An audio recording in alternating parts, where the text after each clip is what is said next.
بحیرہ روم میں جب سلطان صلاح الدین ایوبی نے ان کا بیڑا بمال لشکر غرق کر دیا تھا، ادھر عرب میں محترم سلطان نور الدین زنگی نے صلیبیوں کی مملکت پر حملہ کر کے انہیں صلح پر مجبور کیا اور جزیہ وصول کر لیا تھا۔ اس معرکے میں بہت سے صلیبی سلطان نور الدین زنگی کی قید میں آئے تھے، جن میں رینالڈ نام کا ایک صلیبی سالار بھی تھا۔ سلطان نور الدین زنگی نے ان قیدیوں کو رہا نہیں کیا تھا، کیونکہ صلیبیوں نے مسلمان جنگی قیدیوں کو شہید کر دیا تھا۔ اس کے علاوہ صلیبی عہد سکنی بھی کرتے تھے۔ سلطان صلاح الدین ایوبی کو اطمینان تھا کہ ادھر محترم سلطان نور الدین زنگی سلطنت اسلامیہ کی پاسبانی کر رہے ہیں، پھر بھی وہ فوج تیار کر رہا تھا تاکہ صلیبیوں سے فلسطین لیا جا سکے اور عرب کی سرزمین کو کفار سے پاک کیا جائے۔ اس کے ساتھ ہی وہ مصر کا دفاع مضبوط کرنا چاہتا تھا۔ بیک وقت حملے اور دفاع کے لیے بے شمار فوج کی ضرورت تھی۔ مصر میں بھرتی کی رفتار سلطان ایوبی کے عزائم کے مطابق سست تھی۔ اس کی ایک وجہ یہ تھی کہ سوڈانیوں کی جو فوج توڑ دی گئی تھی، اس کے کماندار اور عہدیدار دیہات میں سلطان ایوبی کے خلاف پروپیگنڈا کرتے پھر رہے تھے۔ اس فوج میں سے تھوڑی سی تعداد سلطان کی فوج میں وفاداری کا حلف اٹھا کر شامل ہو گئی تھی۔ کچھ فوج مصر سے تیار کر لی گئی تھی اور کچھ سلطان نور الدین زنگی نے بھیج دی تھی۔ مصر کے لوگوں نے ابھی یہ فوج نہیں دیکھی تھی اور نہ ہی انہوں نے سلطان ایوبی کو دیکھا تھا۔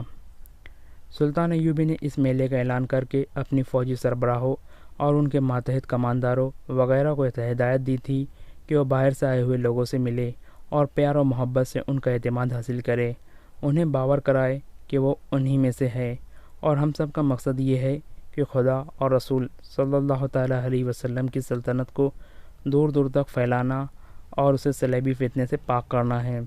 میلے سے ایک روز پہلے علی بن سفیان سلطان کو جاسوسوں کے خطرے سے آگاہ کر رہا تھا۔ اس نے کہا، امیر محترم، مجھے جاسوسوں کا کوئی ڈر نہیں، دراصل خطرہ اپنے ان کلمہ گو بھائیوں سے ہے جو کفار کے اس زمین دوز حملے کو کامیاب بناتے ہیں۔ اگر ان کا ایمان مضبوط ہو تو جاسوسوں کا پورا لشکر بھی کامیاب نہیں ہو سکتا۔ میلے کے تماشائیوں میں جو ناچنے والی لڑکیاں نظر آ رہی ہے وہ صلیبیوں کا جال ہے، تاہم میرا گروہ دن بھر مصروف ہے۔ اپنے آدمیوں سے یہ کہہ دو کہ کسی جاسوس کو جان سے نہ مارے۔ سلطان ایوبی نے کہا، زندہ پکڑو۔ جاسوس دشمن کے لیے آنکھ اور کان ہوتا ہے، لیکن ہمارے لیے وہ زبان ہے، وہ تمہیں ان کی خبریں دے گا جنہوں نے اسے بھیجا ہے۔ میلے کی صبح طلوع ہوئی۔ وہ میدان بہت ہی وسیع تھا جس کے تین اطراف تماشائیوں کا ہجوم تھا۔ جس طرف ریت کے ٹیلے تھے ادھر کسی کو جانے نہیں دیا گیا تھا۔ جنگی دب بجنے لگے، گھوڑوں کے ٹاپوں کی آوازیں اس طرح سنائی دی جیسے سیلابی دریا آ رہا ہو، گرد آسمان کی طرف اٹھ رہی تھی۔ یہ 2000 سے زیادہ گھوڑے تھے۔ پہلا گھڑ سوار میدان میں داخل ہوا، یہ صلاح الدین ایوبی تھا۔ اس کے دونوں طرف علم بردار تھے اور پیچھے سواروں کا دستہ تھا۔ گھوڑوں پر پھولدار چادریں ڈالی گئی تھی، ہر سوار کے ہاتھ میں برچھی تھی۔ برچھی کے چمکتے ہوئے پھل کے ساتھ رنگین کپڑے کی چھوٹی سی جھنڈی تھی، ہر سوار کی کمر سے تلوار لٹک رہی تھی۔ گھوڑے دھل کی چال چلتے آ رہے تھے، سوار گردن تانے اور سینہ پھلائے بیٹھے ہوئے تھے۔ ان کے چہروں پر جلالی تاثر تھا، یوں معلوم ہوتا تھا جیسے یہ تماشائیوں کے دم بخود ہجوم سے اعلیٰ و برتر ہو۔ ان کی آن بان دیکھ کر تماشائیوں پر خاموشی طاری ہو گئی تھی، ان پر رعب چھا گیا تھا۔ تماشائی نیم دائرے میں کھڑے تھے، ان کے پیچھے تماشائی گھوڑوں پر بیٹھے ہوئے تھے اور ان کے پیچھے کے تماشائی اونٹوں پر بیٹھے ہوئے تھے۔ ایک ایک گھوڑے اور ایک ایک اونٹ پر دو دو تین تین آدمی بیٹھے تھے۔ ان کے آگے ایک جگہ شامیانہ لگا ہوا تھا جس کے نیچے کرسیاں رکھی گئی تھیں۔ یہاں اونچی حیثیت والے تماشائی بیٹھے تھے، ان میں تاجر بھی تھے، سلطان کی حکومت کے افسر اور شہر کے معززین بھی تھے، ان میں قاہرہ کی مسجدوں کے امام بھی بیٹھے تھے۔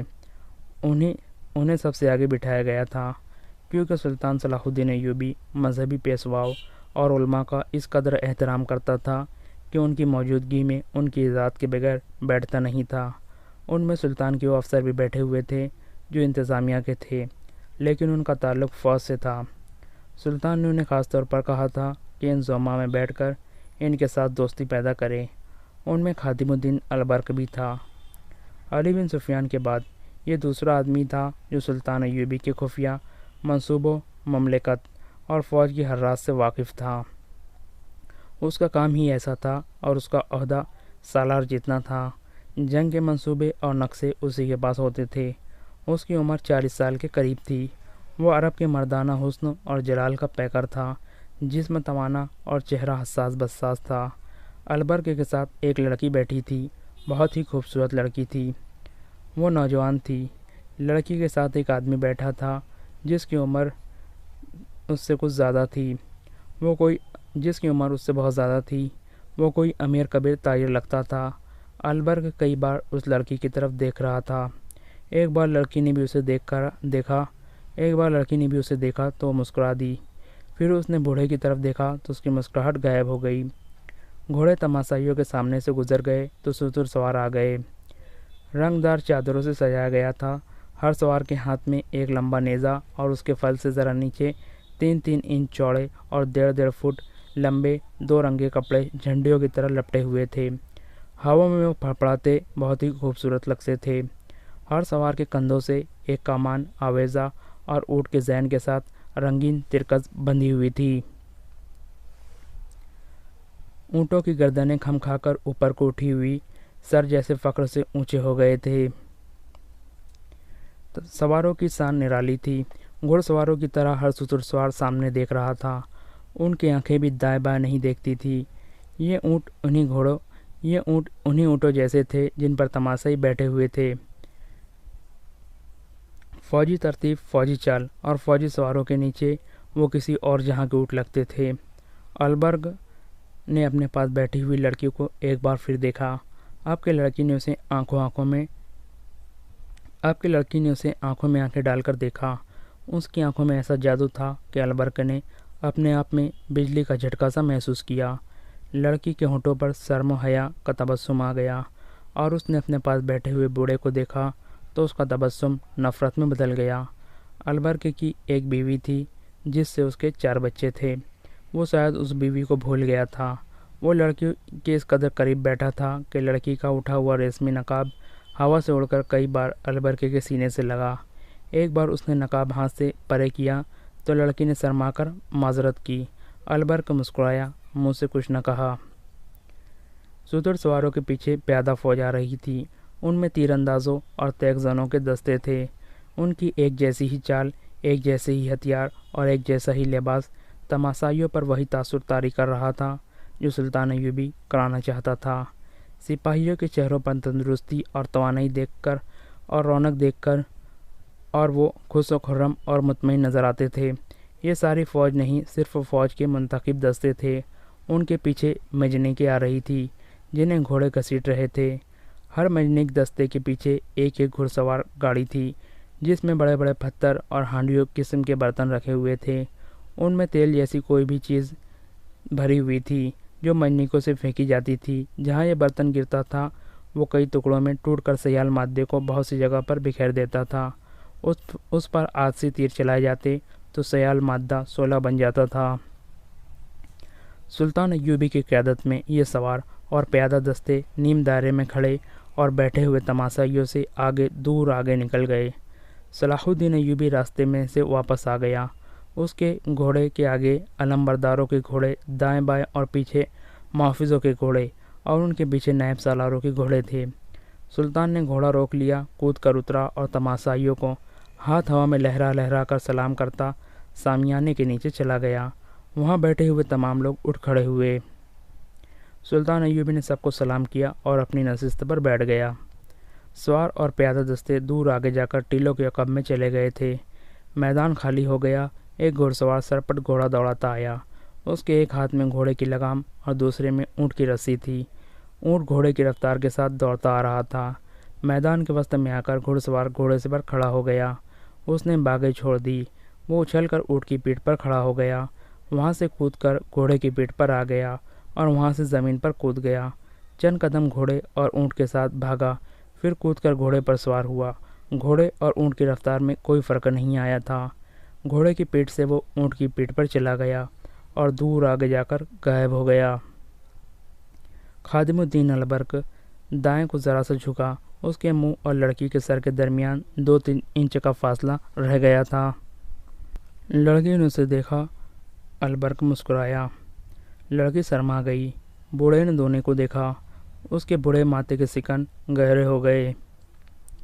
اچانک ٹیلوں کے پیچھے سے ہانڈیوں کی طرح کے مٹی کے وہ برتن جو گھوڑا گاڑیوں پر لدے ہوئے تھے اوپر کو جاتے، آگے آتے اور میدان میں گرتے نظر آئے۔ برتن ٹوٹتے تھے تو تیل اچھل کر بکھر جاتا تھا۔ کم و بیش 100 برتن گرے اور ان سے نکلا ہوا مادہ تقریباً 100 گز لمبائی اور اسی قدر چوڑائی میں بکھر گیا۔ ایک ٹیلے پر 6 تیر انداز نمودار ہوئے۔ انہوں نے جلتے ہوئے فلیتوں والے تیر چلائے جو سیال مادے والی جگہ گر گئے تو وہ فوراً تمام جگہ ایک ایسا شعلہ بن گئی جو گھوڑے کی پیٹھ تک بلند اور کوئی 100 گز تک پھیلا ہوا تھا۔ ایک طرف سے 4 گھڑ سوار گھوڑے پوری رفتار سے دوڑتے آئے۔ شعلے کے قریب آ کر وہ رکے نہیں، رفتار بھی نہ کم کی، چاروں شعلوں میں سے گزر گئے۔ تماشائی دم بخود تھے کہ وہ جل جائیں گے، مگر وہ اتنے وسیع شعلے میں دوڑتے نظر آ رہے تھے۔ آخر وہ چاروں شعلوں میں سے نکل گئے۔ تماشائیوں نے داد و تحسین کا وہ شور بلند کیا کہ آسمان پھٹنے لگا۔ دو سواروں کے کپڑوں کو آگ لگی ہوئی تھی۔ دونوں بھاگتے گھوڑوں سے ریت پر گرے اور تھوڑی دور تک لڑکنے کے بعد ان کے کپڑوں کی آگ بجھ گئی۔ البرق اس شور و گل اور سواروں کے کمالات سے نظریں پھیرے ہوئے لڑکی کو دیکھ رہا تھا۔ لڑکی اس کی طرف دیکھتی اور ذرا سا مسکرا کر بوڑھے کو دیکھنے لگتی۔ بوڑھا اٹھ کر جانے کیوں چلا گیا۔ لڑکی اسے جاتا دیکھتی رہی۔ البرق کو معلوم تھا کہ لڑکی بوڑھے کے ساتھ آئی ہے۔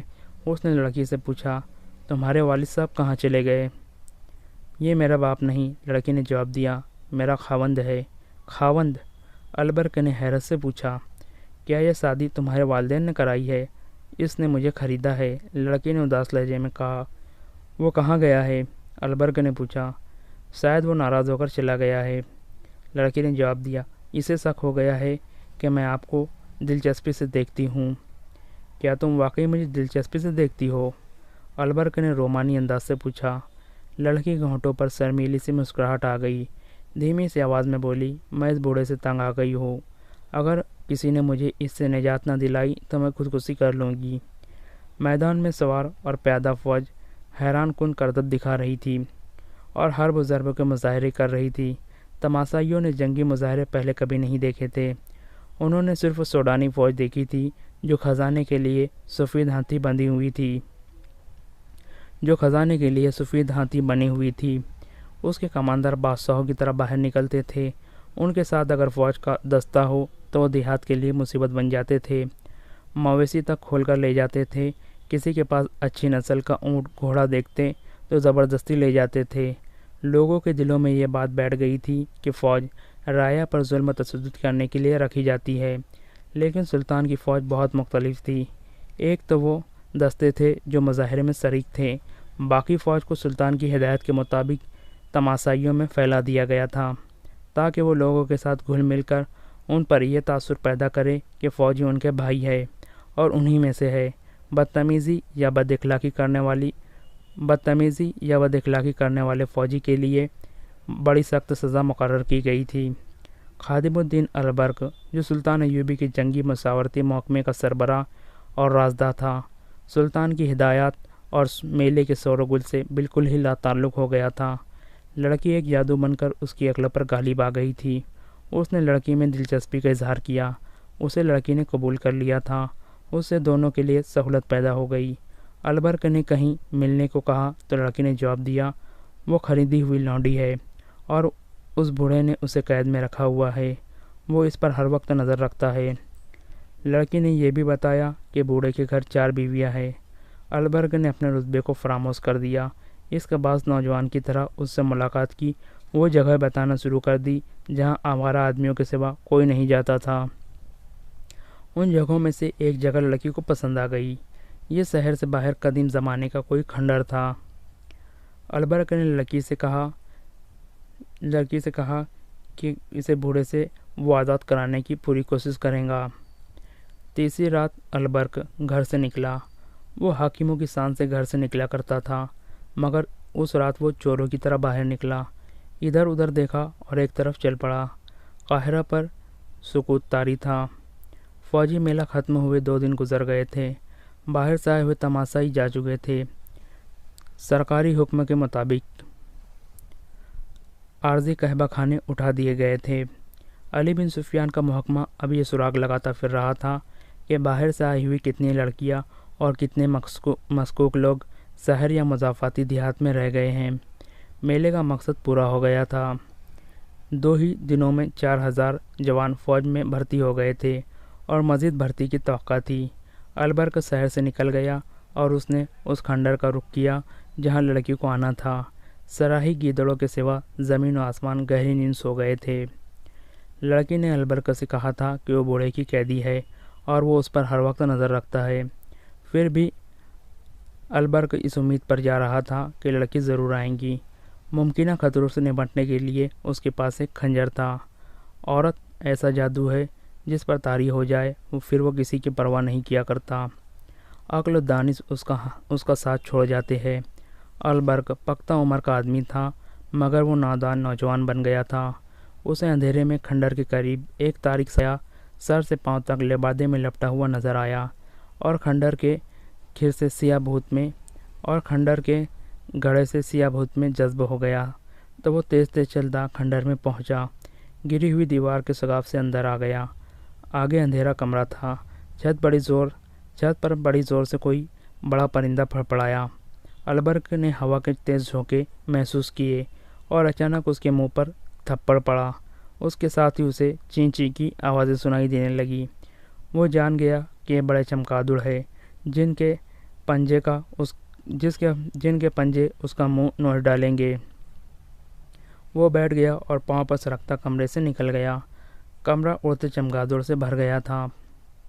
آگے صحن تھا جس کے ارد گرد گول برآمدہ تھا۔ البرق نے یہ بھی نہ سوچا کہ ایک خریدی ہوئی قیدی لڑکی جس پر ہر وقت نظر رکھی جاتی ہے اس ہیبت ناک کھنڈر میں کیسے آئیں گی، مگر برآمدے میں کسی کے قدموں کی دبی دبی آہٹ نے اسے بتا دیا کہ یہاں کوئی موجود ہے۔ اس نے کمر سے خنجر نکال کر ہاتھ میں لے لیا۔ اس کے سر پر چمگادڑ اڑ رہے تھے۔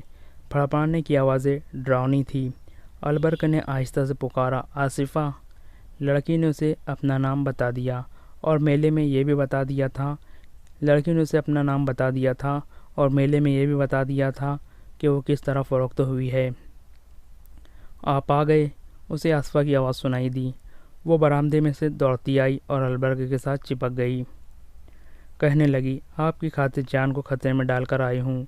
مجھے جلدی واپس جانا ہے۔ بوڑھے کو شراب میں نیند کا سفوف پلائے آئی ہوں۔ وہ جاگ نہ اٹھے۔ کیا تم اسے شراب میں زہر نہیں پلا سکتی؟ البرق نے پوچھا۔ میں نے کبھی قتل نہیں کیا، آصفہ نے کہا۔ میں نے تو کبھی یہ بھی نہیں سوچا تھا کہ اس طرح کسی غیر مرد سے ملنے کے لیے اس ڈراؤنے کھنڈر میں آؤں گی۔ البرق نے اسے بازوؤں میں جکڑ لیا۔ اچانک اس کے پیچھے برآمدہ روشن ہو گیا۔ جس کمرے میں سے گزر کر البرق آیا تھا اس میں سے 2 مسلیں نکلی۔ یہ لکڑیوں کے سروں پر تیل میں بھیگے ہوئے کپڑے لپیٹ کر بنائی گئی تھی۔ ان کے شعلے خاصے بڑے تھے۔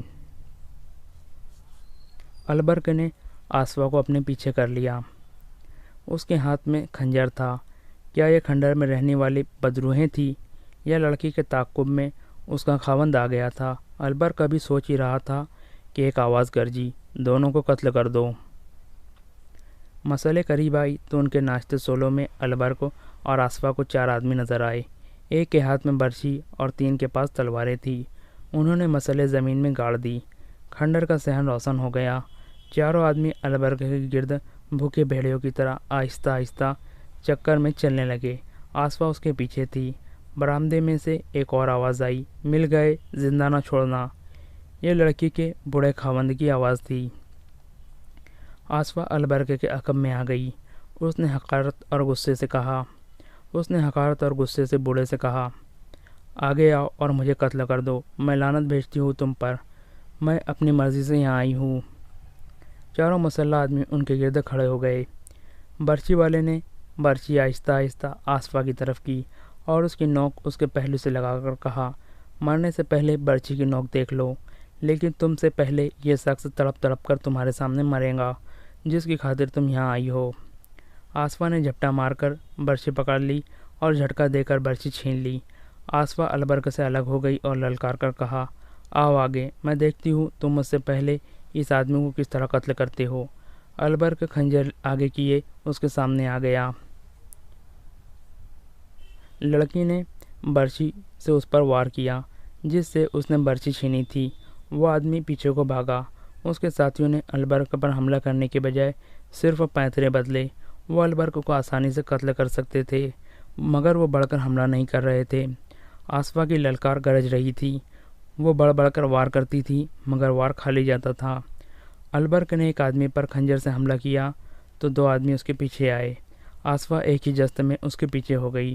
اس کے ہاتھ میں لمبی برچی تھی جو تلوار کا مقابلہ کر سکتی تھی۔ خنجر تلوار کے مقابلے میں کچھ بھی نہیں تھا۔ بوڑھا ایک طرف کھڑا اپنے آدمیوں کو للکار رہا تھا۔ تھوڑی ہی سی دیر میں انہوں نے البرق اور آصفہ پر حملے کیے۔ آصفہ ان پر ٹوٹ پڑی تھی۔